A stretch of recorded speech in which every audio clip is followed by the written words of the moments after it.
ci biir COJER ci biir département Rufisque mais également ci biir commune Sébikotane di nuyu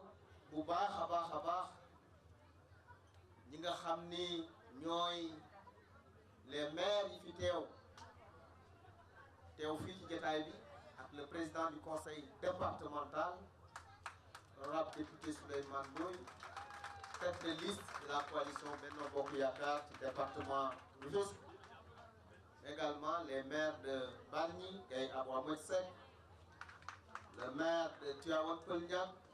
Omar Sokhna Diop di Papis, le maire de Sédhiou,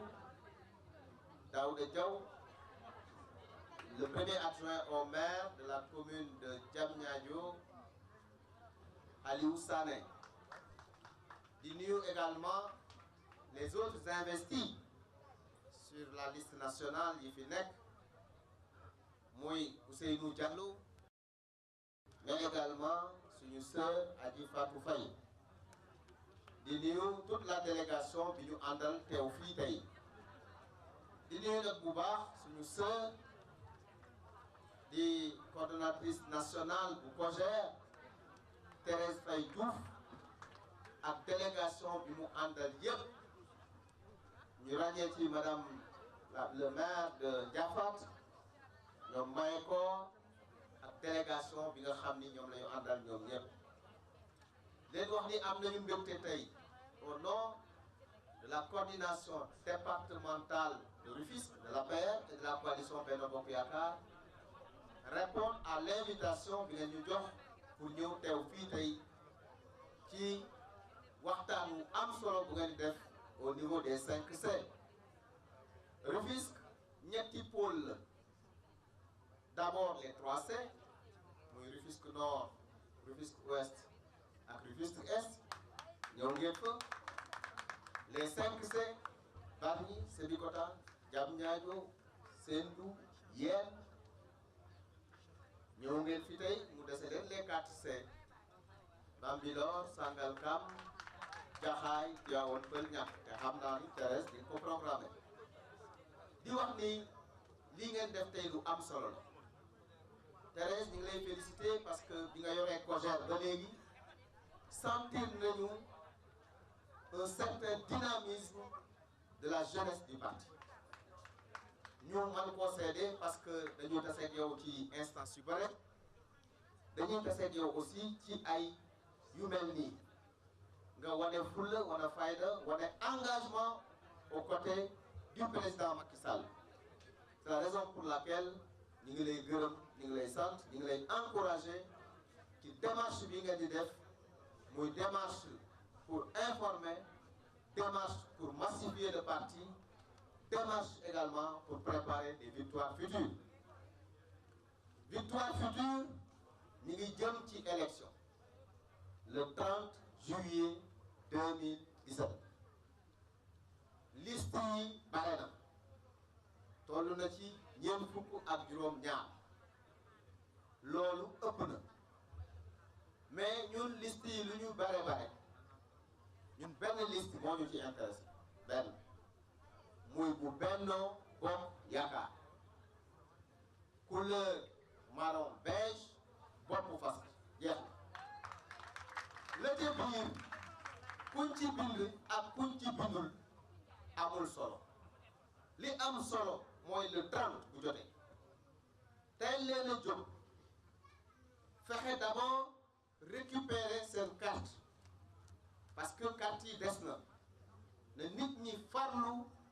dem jëli carte yi c'est extrêmement important parce que mooy fital bi mooy booy dem xeex da nga yor arme bi d'abord mooy nga yor sa carte nit ñëpp fexe récupérer seen carte le 30 très tôt ngeen xëy rang voter la liste Benno Bokk Yaakaar marron beige bopp fas ñun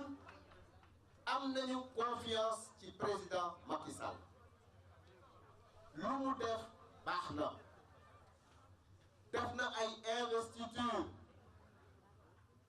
le président a fait de très bonnes investitures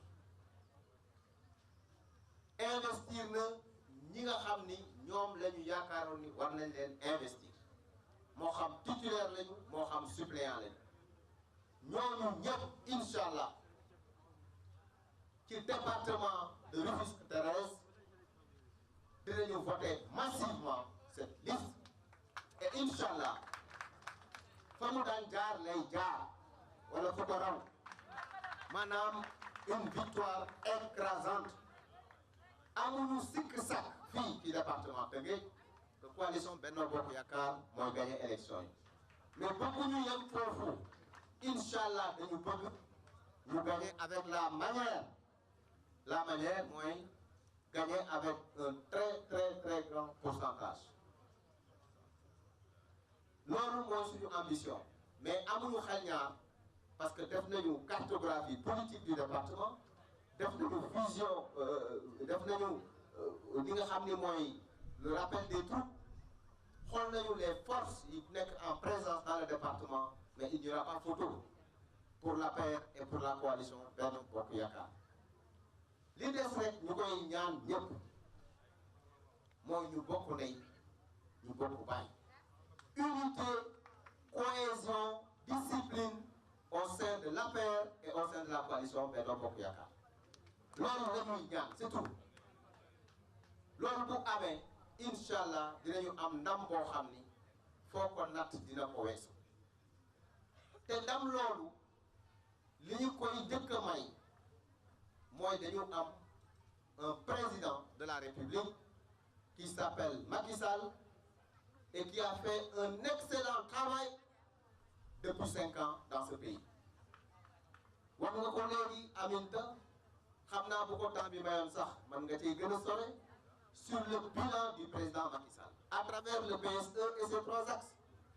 L'axe 1, la transformation structurelle de l'économie vers une croissance inclusive. L'axe 2, le capital humain, la protection sociale, le développement durable. Et enfin, l'axe 3, la gouvernance, les institutions, la paix et la sécurité. ci ñetti ñooñu ñëpp président def na ci lu am solo ndax boo jëlee axe bu njëkk bi li mu def ci agriculture ñun ñëpp gis nañ ko ci wàllu mbay mi avec une production record d'arachide, une production record de riz, une production record dans l'horticulture. boo jëlee élevage li mu ci def xam nañ ko boo jëlee le secteur de la pêche président li mu ci def depuis indépendance ba léegi benn président mosu ko def sur beaucoup de choses boo jëlee également wax nga ko léegi les infrastructures tali wax nañ Ila Touba Promoville qui est en train d'intervenir dans le département de Rufisque. Promoville est à Rufisque, Promoville est à Sangalkam, Promoville est partout dans le département de Rufisque. boo jëlee PUDC suñu mbokk yi nekk ci kaw bi li leen président defal en matière d'hydraulique, d'énergie, de pistes et de matériel pour lutter contre la pénibilité des travaux pour les femmes. Bourse familiale Aminata wax ko 30 milliards cette année, 300 000 familles yu am bourse familiale. La couverture maladie universelle, la carte d'égalité des chances, etc. Dans l'éducation, dans beaucoup de domaines, les mutuelles de santé, etc. La bonne gouvernance, de fortes institutions, bref, loolu moo tax Sénégal ñu respecté ko en interne mais aussi au niveau international. Donc suñu amee président bu mel noonu am bilan boo xam ni pour wax ko yomb na pour ñun li ñu war moo ñu bokk ndey bokk baay et assurer une victoire écrasante. Et il en sera ainsi dans ce département de Rufisque et dans les 45 autres départements. Donc li des mooy